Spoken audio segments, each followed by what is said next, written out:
Today we photographed Kyla in studio on 3 different backgrounds. We used a white, a black, and a gray, so let's check them out and then we'll review them at the end.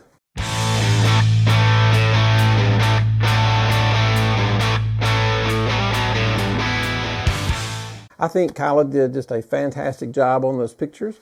The reason I used the 50mm for the Canon R6 was the fact I wanted to show you guys that you don't always have to use the most expensive exotic lens to get the best looks. Everybody has a 50mm, and those pictures turned out great, and that was just shot with a 50mm lens. Nothing spectacular about it. I didn't get the $3,000 85 f1.2 lens with all the whatever it comes with, but just a good lens, and it did the job. Some of the ones I really liked, I'm going to show you my 3 favorite right now, and I just think they bring out her natural beauty. I think she just looks great in these pictures. I think she just looks, it's her, and I know her, and I know these expressions are her. And these were just 3 of my favorite, and I just wanted to bring that to your attention. I'll have to ask her which 3 were her favorite. Again, guys, back to the point, when you're in the studio, you have full control over all the lighting. I turned it down almost dark in the studio, not complete. I wanted a little bit, I wanted to be able to see, so I had one light on in the corner. It wasn't affecting the images. I still had complete control over everything, but I did want to be able to see the camera and a few other things.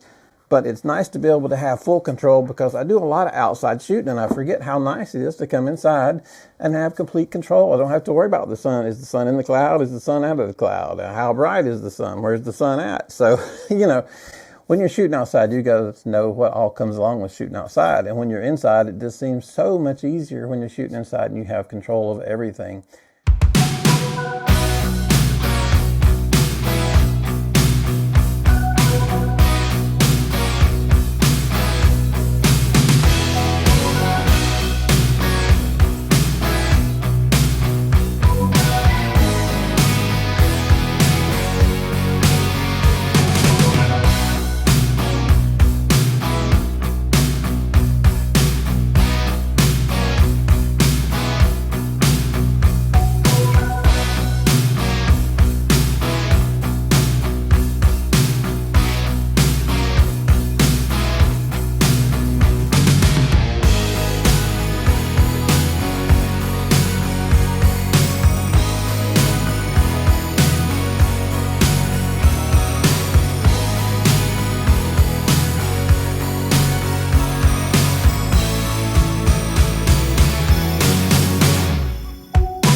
And what I shot with was the Godox AD-S200. Now, if you have a Godox AD-200, it's the little, I think I've got one in here.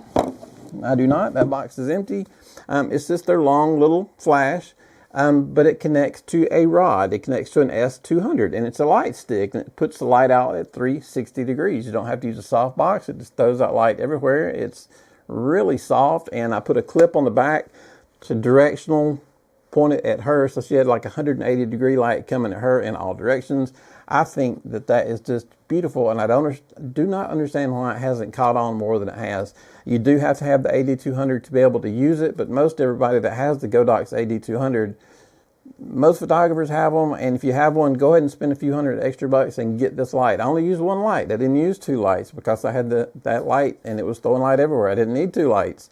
So it makes it really nice. I put it up above my head and I just shoot away, and it all comes out working really nice. So anyway, thank you, Kyla. I think you did a great job on those pictures. Now, I did not go into detail in the video about what we shot at, why we shot at, what we did, but if you guys would like a video of me explaining step by step what f-stop we're using and what shutter speed we're using and why we're doing this, why we're doing that. Let me know how detailed you want me to go. I'd love to make one of those videos if you're interested.